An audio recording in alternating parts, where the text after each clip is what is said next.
구약성경 이사야서 6장 8절부터 13절까지 말씀입니다. 내가 또 주의 목소리를 들으니 주께서 이르시되 내가 누구를 보내며 누가 우리를 위하여 갈꼬 하시니 그때에 내가 이르되 내가 여기 있나이다 나를 보내소서 하였더니 여호와께서 이르시되 가서 이 백성에게 이르기를 너희가 듣기는 들어도 깨닫지 못할 것이요 보기는 보아도 알지 못하리라 하여 이 백성의 마음을 둔하게 하며 그들의 귀가 막히고 그들의 눈이 감기게 하라. 염려하건대 그들이 눈으로 보고 귀로 듣고 마음으로 깨닫고 다시 돌아와 고침을 받을까 하노라 하시기로 내가 이르되 주여 어느 때까지니까 하였더니 주께서 대답하시되 성읍들은 황폐하며 주민이 없으며 가옥들에는 사람이 없고 이 토지는 황폐하게 되며 여호와께서 사람들을 멀리 옮기셔서 이 땅 가운데에 황폐한 것이 많을 때까지니라. 그 중에 10분의 1이 아직 남아있을지라도 이것도 황폐하게 될 것이나 밤나무와 상수리나무가 배임을 당하여도 그 그루터기는 남아있는 것 같이 거룩한 씨가 이 땅의 그루터기니라 하시더라. 아멘. 지금 우리는 리딩 지저스를 통해서 지금 성경의 말씀들을 살펴보고 있습니다. 순서대로 이제 오늘은 이사야서를 살펴볼 예정인데요. 이사야서, 특별히 오늘 우리가 살펴보는 이 이사야서 6장의 이 본문은요, 너무나도 유명한 본문이죠. 하나님께서 자기 이사야에게 하나님의 영광을 드러내어 보여주실 뿐만 아니라 하나님께서 이사야를 택하셔서 그에게 사명을 맡기시는, 파송하시는 바로 그 장면이 기록된 부분입니다.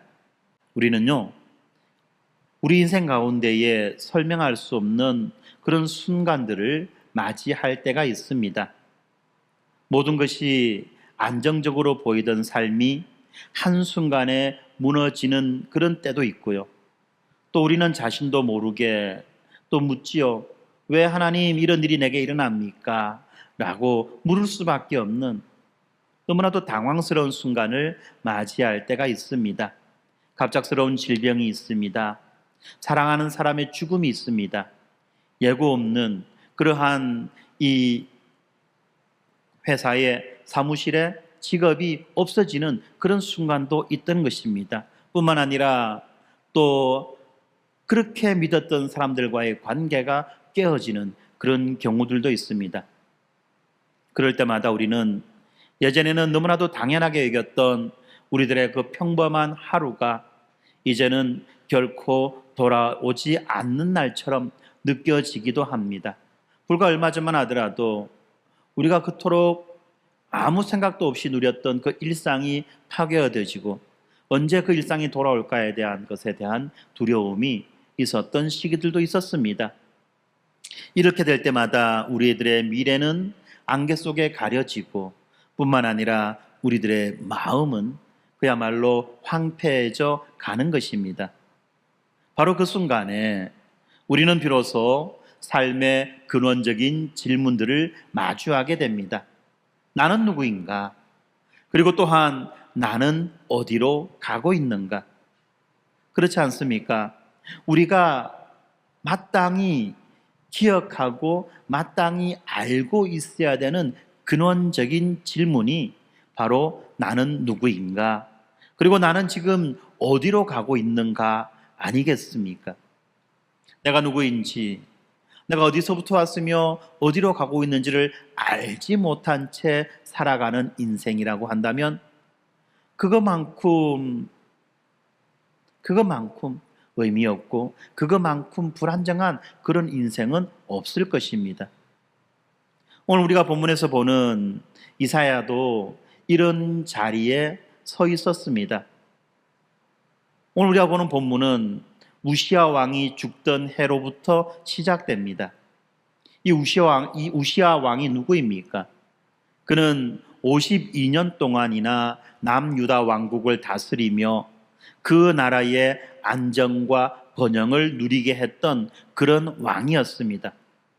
그런데 그가 교만으로 인해서 그의 왕조가 무너지고 그가 죽게 되자 백성들은 두려움과 혼돈에 빠져버리게 되었습니다. 그리고 이어지는 정치적인 불안과 영적인 타락이 겹쳐서 그들의 미래는 끝없는 어둠처럼만 그렇게 보였습니다. 바로 그때에 이사야는 이 성전에서 놀라운 광경을 보게 되는 것입니다. 그는 높이 들린 보좌 위에 앉으신 여호와를 봅니다. 옷자락이 성전을 가득 채우고 스랍들이 날며 외칩니다. 여기서 스랍이라고 하는 것은 천사를 말합니다. 이 스랍들이 날면서 외칩니다. 거룩하다, 거룩하다, 거룩하다.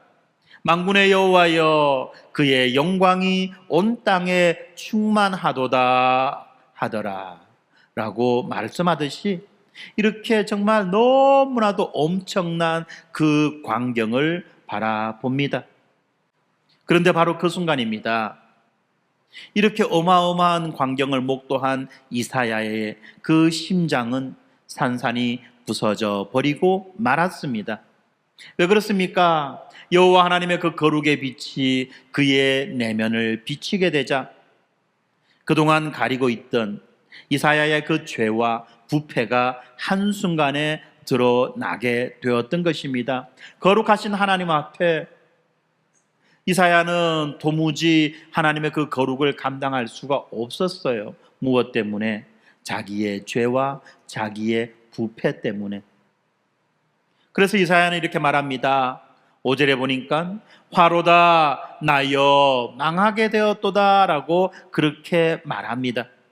이 고백은 단순한 공포가 아니라 바로 자기 존재의 진실을 직면한 탄식이었던 것입니다. 절망의 외침이었던 것입니다. 그는 지금 고백하는 것입니다. 자신이 그리고 그가 속한 백성 전체가 부정하여 도무지 여호와 하나님의 그 거룩하심을 감당할 수 없다는 것을 지금 그는 이렇게 소리 지르고 있는 것입니다. 그러나 그때 놀라운 일이 일어납니다. 하나님께서 제단에서 불타는 숯을 취해서 그의 입술에 대십니다. 제단에서 불타는 숯을 취해서 그의 입술에 대는 거예요. 그러면서 말씀하십니다. 너희의 악이 죄하여졌고 너희의 죄가 사하여졌다. 악이 그리고 죄가 없어졌다는 겁니다. 다 사해졌다는 것입니다. 죄의 수치가 불에 태워지고 무너졌던 심령이 은혜에 붙들리는 순간인 것입니다. 그리고 그때에 주님의 음성이 들려옵니다. 8절에 보니까 내가 누구를 보내며 누가 우리를 위하여 갈꼬. 그리고 그 순간 이사야는 주저하지 않고 대답합니다. 여러분들이 너무나도 잘 알고 있는 말씀이죠. 내가 여기 있나이다.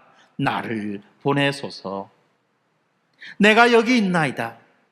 나를 보내소서. 여기까지 이야기만 보면 어떻습니까? 이 어마어마한 그 하늘의 장면과 뿐만 아니라 하나님께서 은혜로 우리 입술의 죄와 악을 다 용서해 주시고 그리고 누가 우리를 위하여 갈꼬라는 그 말씀을 우리에게 주실 때에 우리는 용감하게도 그 자리에서 일어나 주여 내가 여기 있나이다. 나를 보내주십시오. 나를 보내주십시오. 내가 주께서 맡겨주시는 그 사명을 감당하겠나이다 라고 하는 그야말로 감동적이고 그야말로 이 뜨거운 그런 장면을 우리가 기억할 수 있는 것입니다. 바라볼 수 있는 것입니다. 그렇지 않습니까? 죄인을 부르시고 그 죄인을 정결케 하시고 그 죄인을 사명자로 세우시는 그 은혜의 하나님인 것입니다. 그런데 여러분, 그 다음에 이어지는 하나님의 말씀이 우리를 충격으로 빠뜨리고 있습니다.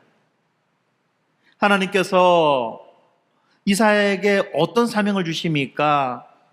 백성을 깨우라는 사명이 아니라 오히려 그들의 마음을 둔하게 하여 그들의 귀가 막히고 그들의 눈이 감기게 하라는 바로 그 사명을 지금 이사야에게 주셨던 것입니다. 그야말로 기가 막히고 코가 막히는 그런 명령 아닙니까? 우리는 이 장면 앞에 멈춰서서 질문할 수밖에 없어요. 하나님, 왜 도대체 무엇 때문에 이런 사명을 주시는 겁니까? 그렇지 않습니까? 이해할 수 없는 길입니다. 설명할 수 없는 하나님의 계획입니다. 이렇게 이해할 수 없는 사명과 설명할 수 없는 그 하나님의 계획 앞에서 우리는 그저 떨 수밖에 없는 것입니다. 그런데 여러분, 바로 이 역설 속에 하나님의 구속의 신비가 드러나고 있습니다. 그래서 오늘 우리는 이 말씀들을 통해서 인간의 죄와 하나님의 거룩, 그리고 심판 속에서도 꺼지지 않는 그 구원의 희망을 한번 살펴보려고 합니다. 아까도 말씀드렸지만 하나님께서 이사야에게 주신 그 첫 번째 사명은 우리들의 예상을 완전히 벗어납니다. 우리는 보통 선지자의 역할을 깨우는 자, 회개를 촉구하는 자라고 생각합니다. 그런데 하나님은 이사야에게 정반대의 말씀을 주시지요. 이 백성들의 마음을 둔하게 하여 그 귀가 막히고 그 눈이 감기게 하라. 그리하여 그들이 보아도 보지 못하고 들어도 듣지 못하며 깨닫지 못하게 하라. 그래서 우리는 본능적으로 반문합니다. 주님, 왜 깨닫지 못하게 하십니까? 왜 눈을 뜨지 못하게 하고 오히려 그 눈을 감기게 하십니까? 여러분, 우리가 이 말씀을 볼 때 오해하거나 착각해서는 안 되는 부분들이 있습니다. 이 말씀이 하나님께서 이 죄에 빠진 인간을 억지로 악하게 만드신다는 뜻이 아닙니다. 하나님이 인간들이 악을 행할 수밖에 없도록 만드셔서 그 악을 행하는 인간들을 심판하신다는 그런 말씀이 아니라는 거예요. 오히려 인간들이 계속해서 진리를 거부하고 완고함을 고집할 때 하나님께서는 그들을 그 상태로 내버려 두신다는 겁니다. 그 상태로 내버려 두실 뿐만 아니라 그 완고함을 심판의 도구로 사용하신다는 그 말씀을 하고 있는 것입니다. 성경에는 이런 부분들이 자주 나옵니다. 출애굽기에 보면 모세가 수차례 바로에게 경고합니다. 그죠? 예, 이 바로는 당시 애굽을 다스리는 왕 아닙니까? 애굽의 황제예요. 그런데 모세는 그 황제를 찾아가서 뭐라고 말합니까? 하나님의 백성을 해방시켜주라.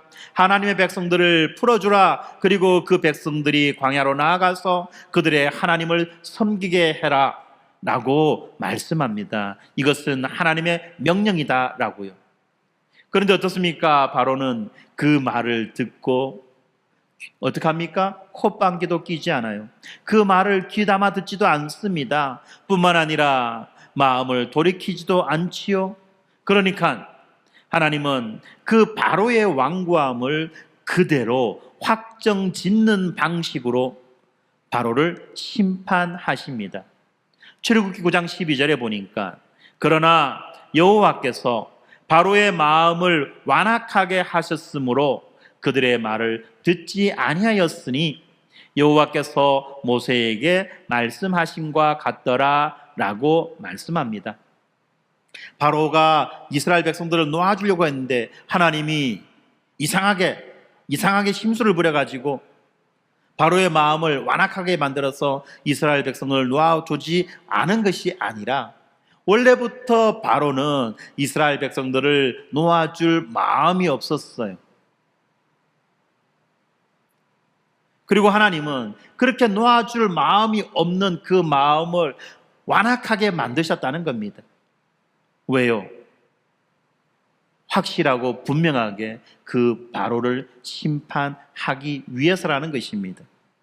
로마서 1장에서도 동일한 말씀이 나옵니다. 우리가 이미 살펴보았지요. 사람들이 하나님을 영화롭게 하지 않고 우상 숭배에 빠지게 되자 하나님께서는 그들을 내버려 두신다고 말씀합니다. 로마서 1장 24절에 보니까 그러므로 하나님께서 그들을 마음의 정욕대로 더러움에 내버려 두사 그들의 몸을 서로 욕되게 하게 하셨으니라고 말씀하는데, 이렇게 내버려 두신다는 말씀이 로마서 1장에는요 26절과 28절에도 계속해서 나옵니다. 무려 3번씩이나 내버려 두셨다, 내버려 두셨다라는 말씀이 나오는 거예요.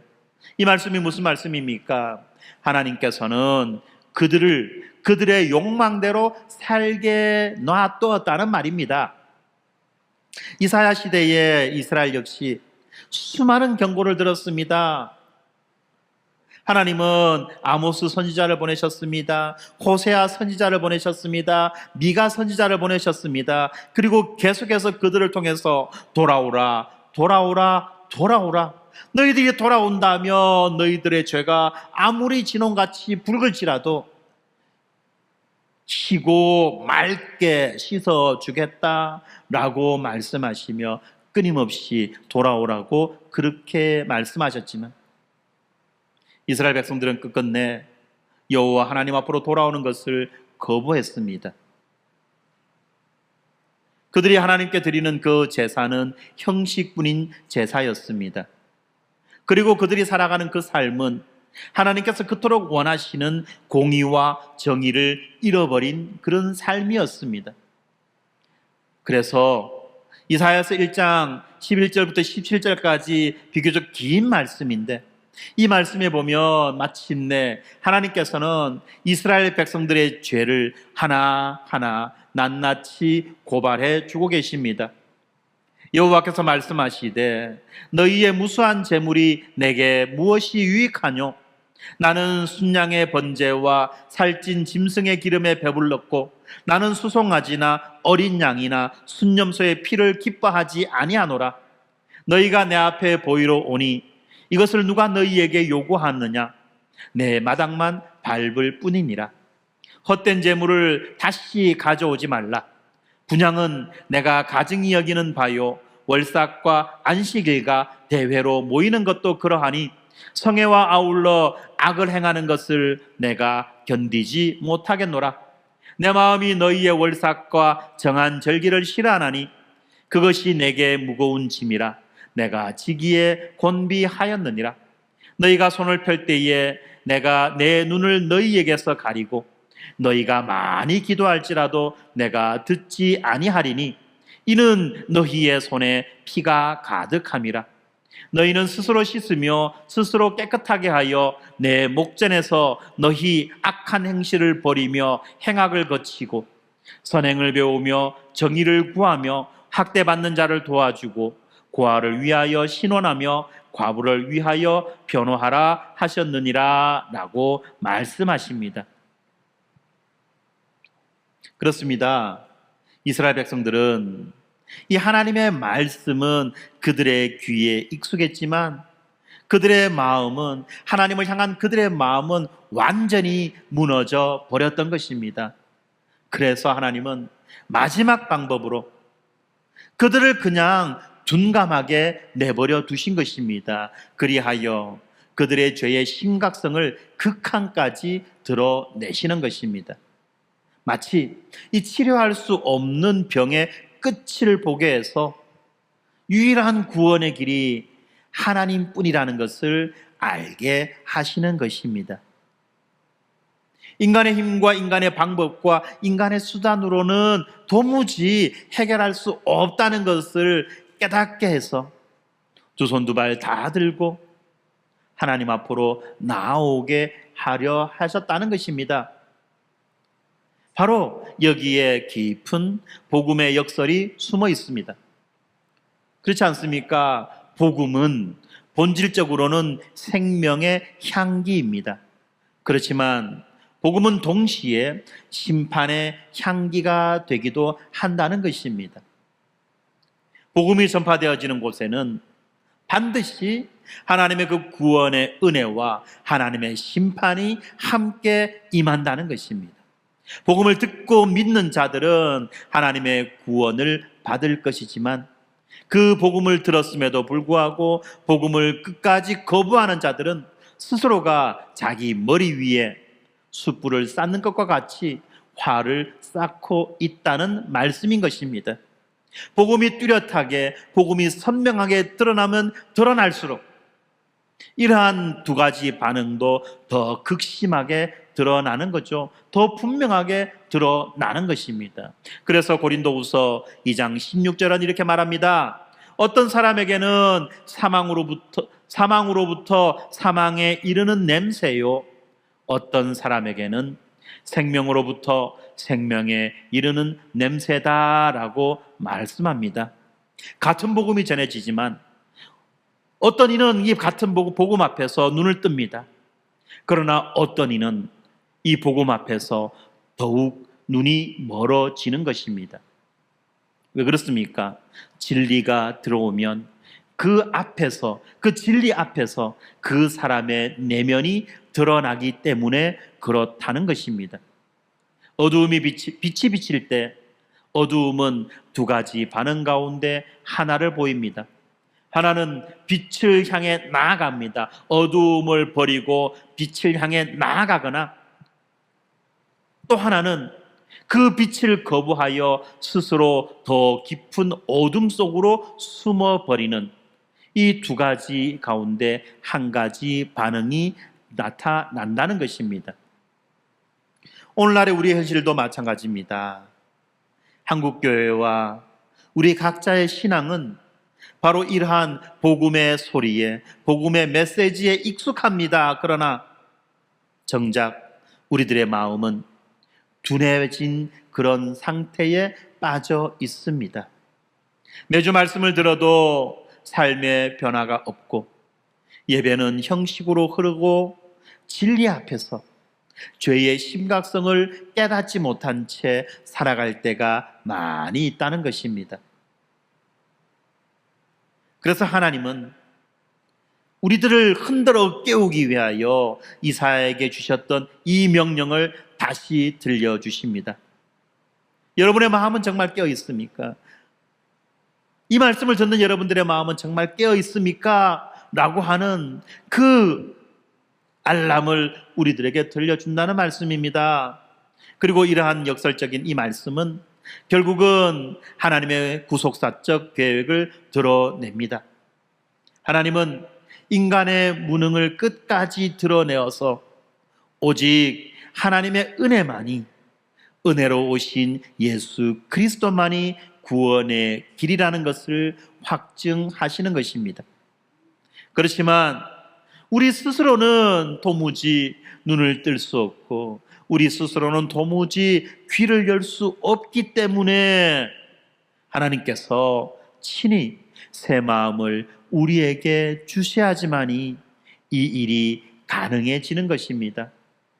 에스겔서 36장 26절에 또 새 영을 너희 속에 두고 새 마음을 너희에게 주되 너희 육신에서 굳은 마음을 제거하고 부드러운 마음을 줄 것이며 라고 말씀하듯이 우리들의 굳은 마음이 제거되어지고 우리들에게 새 마음과 부드러운 마음이 있어야지만이 비로소 우리가 복음을 향해 눈을 열 것이고 복음을 향해 귀를 열 것이라는 말씀인 것입니다.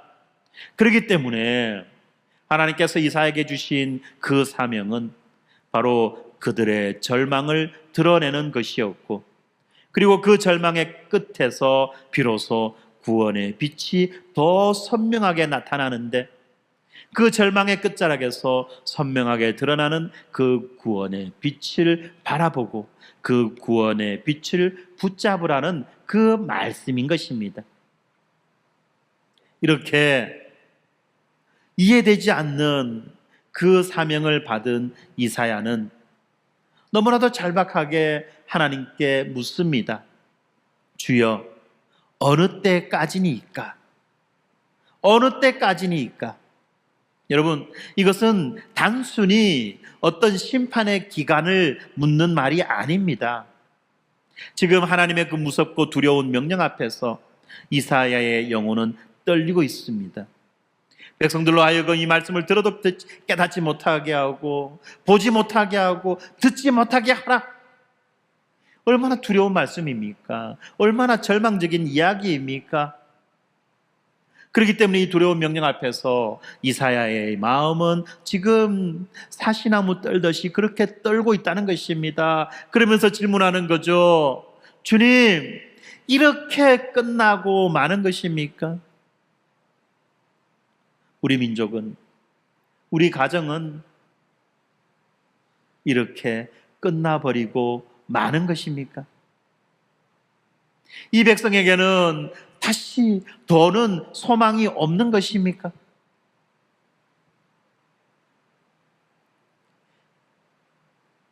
그렇게 질문하는 그 질문이 바로 주여 어느 때까지입니까? 라는 질문인 것입니다. 그리고 하나님은 그 질문에 대답하십니다. 그렇지만 그 대답은 더 무거운, 더 무서운 심판의 그림자입니다. 성읍들이 황폐해지고 가옥은 텅 비며 땅은 황무지가 되고 백성은 멀리 포로로 끌려갈 것이다. 모든 것이 끝난 것처럼 보입니다. 그러나 바로 그 심판의 끝자락에서 너무나도 놀라운, 너무나도 뜻밖의 한마디가 들려옵니다. 밤나무와 상수리나무가 배임을 당하여도 그 그루터기는 남아있는 것 같이 거룩한 씨가 이 땅에 그루터기니라. 밤나무와 상수리나무가 배임을 당하여도 그 거루터기는 남아있는 것 같이 거룩한 씨가 이 땅에 그루터기니라. 아멘. 그렇습니다. 모든 것이 잘려나간 자리, 거루터기만 덩그러니 남은 그 황폐한 들판. 그러나 그 그루터기 안에 여전히 생명이 남아 있는 것입니다. 잘린 나무의 밑동 속에 새로운 싹이 준비되고 있습니다. 심판의 잿더미 속에서도 꺼지지 않는 불씨가 타오르고 있다는 말입니다. 바로 이 성경 전체를 흐르고 있는 남은 자 사상이 여기에서 분명히 드러나고 있습니다. 노아의 홍수 때에 하나님은 전 인류를 심판하셨지만 그 심판의 와중에도 노아와 그의 가족을 남겨두셨습니다. 엘리야 선지자 시대에 바알에게 무릎을 꿇지 않는 7,000명을 남겨두셨습니다. 바벨론 포로기 시대에도 하나님은 다니엘과 새 친구 같은 신실한 자들을 보존하셨습니다. 바로 이렇게 신실하신 하나님은 언제나 심판 가운데에서도 언약을 이어갈 남은 자를 두신 것입니다. 오늘 본문에 등장하는 이 거룩한 씨는 단순한 생존자를 의미하지 않습니다. 단순하게 이 심판에서 살아남은 그 생존자를 말하는 것이 아닙니다. 바로 이 씨는 언약의 씨이며 메시아의 씨라는 것입니다. 창세기 3장 15절에 그 여자의 후손에서 시작해서 아브라함의 씨, 다윗의 후손으로 이어지는 이 구속사의 큰 맥락과 맞닿아 있는 씨가 바로 이 씨라는 것입니다. 그리고 이 씨는 결국 메시아이신 예수 그리스도 안에서 싹트게 될 약속인 것입니다. 하나님은 이 다윗 왕조가 배임당하는 것 같은 그런 절망적인 심판 속에서도 이 다윗 왕조가 잘려나가는, 그 기둥째 잘려나가는 그런 절망적인 심판 속에서도 그 그루터기 안에서 메시아의 소망을 준비하고 계셨던 것입니다. 이 메시지는 심판이 끝이 아니라는 것을 우리들에게 알려주지요. 심판은 하나님의 영원한 버림이 아니라 바로 정화와 회복을 준비하는 과정입니다. 모든 더러움을 씻고 모든 부정함을 씻고 다시 회복시켜주는 과정이라는 것입니다. 잘린 나무처럼 보이지만 그루터기 안에는 새로운 생명이 준비되고 있습니다. 하나님은 완전히 멸망시키지 않으시며 반드시 언약의 씨앗을 남겨두셨던 것입니다. 이 원리는 오늘날 우리들의 삶에도 그대로 적용됩니다. 우리도 마찬가지로 종종 모든 것이 무너진 듯한 그런 현실을 맞이합니다. 직장에서의 실패와 관계의 상실과 뿐만 아니라 신앙의 침체를 경험하기도 합니다. 마치 이 삶의 나무가 배임을 당해서 황폐한 그루터기만 남은 듯이 느껴질 때가 있다는 것입니다. 그러나 바로 그 지점에서 성경은 이렇게 말씀합니다. 13절에서처럼 거룩한 씨가 이 땅에 그루터기니라. 거룩한 씨가 이 땅에 그루터기니라. 하나님은 이 끝장난 것과 같은 현실 속에서도 소망의 씨앗을 보존하고 계십니다. 그렇기 때문에 우리의 눈은 발견하지 못한다고 할지라도 하나님의 손은 쉼 없이 언약을 이어가고 계신다는 것을 우리는 믿어야만 합니다. 교회도 마찬가지입니다.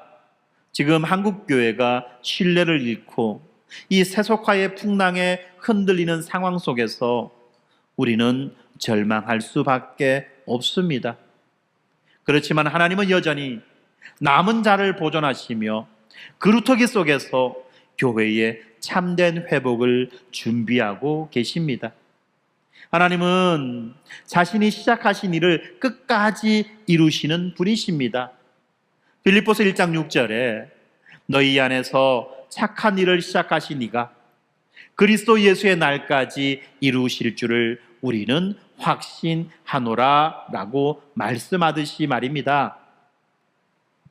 메시아는 이 은혜의 메시지를 바로 심판의 한가운데에서 들었습니다. 그리고 우리도 오늘 이 같은 은혜의 약속을 듣습니다. 이 막다른 골목과 같은 이런 현실 속에서 하나님은 여전히 거룩한 씨를 남겨주셨습니다. 그리고 그 씨가 메시아로 자라나서 구원의 역사를 이루어 가시는 것입니다. 여러분, 우리 교회 이름이 뭐죠? 바로 이러한 거룩한 씨를 꿈꾸며 우리는 살아가야만 하는 것입니다. 이러한 거룩한 씨를 품고 우리는 살아가는 것입니다. 지금 오늘 본문에서 이사야가 보는 이 그루터기의 이미지는 마치 이 거대한 산불 뒤에 그 황량한 산기슭과 같은 모습입니다. 불길에 거슬리고 잘려나간 나무의 밑동만이 남아있고 눈에 보이는 그 어떠한 생명의 기운은 없습니다. 하지만 그런 황량함 속에 하나님은 그 안에 거룩한 씨를 숨겨두신 것입니다. 그런데 이러한 이미지는 이사야서 전체에서 메시아에 대한 소망으로 확장되어 나갑니다. 7장에서는 임마누엘의 약속이, 그리고 9장에서는 평강의 왕에 대한 약속이, 그리고 11장에서는 이새의 줄기에서 돋아날 새싹으로 이 거룩한 씨의 이미지가 연결되어 나가면서 하나님의 신실하심과 하나님의 그 소망 주심이 이어져 보여줍니다. 이처럼 하나님은 이 심판의 폐허 위에 새로운 생명의 소망을 준비하고 계셨습니다. 그리고 이 소망은 예수 그리스도 안에서 마침내 완성되었습니다. 그렇기 때문에 마태복음 1장 23절은 예수님의 탄생에 대해서 뭐라고 말합니까? 보라, 처녀가 잉태하여 아들을 낳을 것이요 그의 이름은 임마누엘이라 하리라 라고 말씀하시며, 바로 이 사건이, 예수 그리스도의 그 탄생의 사건이 이사야 예언의 성취라고 선포하고 있습니다. 예수님은 이 다윗의 줄기에서 돋아난 참된 왕이시며 세상의 빛으로 오신 구원자시라는 말씀인 것입니다. 무엇보다도 놀라운 것은 예수님 자신이 거룩한 씨가 되셔서 하늘의 밀알처럼 땅에 떨어져 죽으심으로 많은 열매를 맺으셨다는 사실입니다. 우리가 십자가를 겉으로만 보면 이 십자가는 심판의 절정이요 뿐만 아니라 완전한 실패처럼 보입니다. 그러나 바로 그 십자가에서 하나님의 구속 계획이 완성되었습니다. 바로 절망 속에서 소망의 새싹이 움트는 시간이라는 것입니다. 우리는 종종 이 삶의 나무 기둥이 잘려나간 것 같은 그런 절망적인 상황들을 맞이합니다. 우리가 그동안 쌓아왔던 커리어가 무너지고 우리가 그토록 의지했던 관계가 깨어지고 심지어는 우리의 믿음조차 흔들리는 현실 앞에 서 있을 때가 많이 있습니다. 그런데 이제 끝인가? 라는 절망이 밀려올 때 하나님은 우리들에게 속삭이십니다. 아니, 아직 끝이 아니야. 나는 너의 인생의 그루터기 속에서 여전히 일하고 있단다. 하나님이 이렇게 우리들에게 속삭이십니다. 한국교회와 그 사회의 상황도 마찬가지입니다. 도덕적인 신뢰를 잃어버린 교회, 이 세속화된 가치관 속에서 흔들리는 그리스도인의 정체성, 그리고 많은 사람들이 이제 대한민국은 끝났다라고 말합니다. 그러나 하나님은 여전히 남은 자를 보존하시고 그루터기 속에서 새 생명을 일으켜 주십니다. 역사의 주인은 하나님이시며 하나님의 언약은 결코 꺾이지 않는 것입니다. 그러므로 우리의 눈이 황폐한 현실에 머물러 있어서는 안 되는 것입니다. 보이지 않는 그루터기 속에서 자라고 있는 하나님의 그 계획을 우리는 보아야만 합니다. 심판 같은 절망의 시기 속에서도 하나님은 여전히 구속의 역사를 이어가고 계시는 것입니다. 그리고 그 구속은 예수 그리스도 안에서 이미 시작되었고 반드시 완성될 것입니다. 성도 여러분, 혹시 지금 여러분의 삶이 무너진 것처럼 느껴지십니까? 기도해도 응답이 없는 것 같고 믿음이 메말라 버린 것 같습니까? 그러나 여러분 기억하십시오. 이 거룩한 신은 여전히 살아 있습니다. 하나님의 은혜는 사라지지 않습니다. 잘린 것 같아 보여도 그 남아있는 그 거루터기에서 새싹은 반드시 돋아납니다. 그 새싹은 바로 예수 그리스도이며 그분 안에서 우리의 소망은 결코 사라지지 않습니다. 아멘. 사랑하는 여러분, 하나님께서 오늘 우리에게 주신 말씀은 우리에게 한 가지 분명한 진리를 알려줍니다. 하나님의 거룩 앞에서 인간은 무너지지만 그 무너짐 속에서만 참된 소망이 싹 튼다는 것입니다. 이사야는 지금 하나님의 그 거룩 앞에서 절망했습니다. 자기 입술의 부정함과 자기 민족의 부패함을 직면하며 바로다 나여 망하게 되었도다라고 그렇게 외쳤습니다. 하지만 하나님은 그 절망을 외면하지 않으셨습니다. 불타는 숯불로 그의 입술을 정결하게 하셨고 그를 사명자로 세워주셨습니다. 그런데 그 사명이 너무나도 역설적이었죠. 백성들의 마음을 둔하게 하고 귀와 눈을 막아서 심판받게 하는 사명. 얼마나 고통스러운 사명입니까? 그러나 그 심판의 끝에 남아있는 그루터기, 그 거룩한 씨가 있었습니다. 그리고 바로 그 씨에서 메시아가 오셨고 그분 안에서 구속의 역사가 완성된 것입니다. 오늘 우리는 그 메시아이신 예수 그리스도를 알고 있습니다. 이사야가 멀리서 바라본 그 소망을 우리는 십자가와 부활로 보았습니다.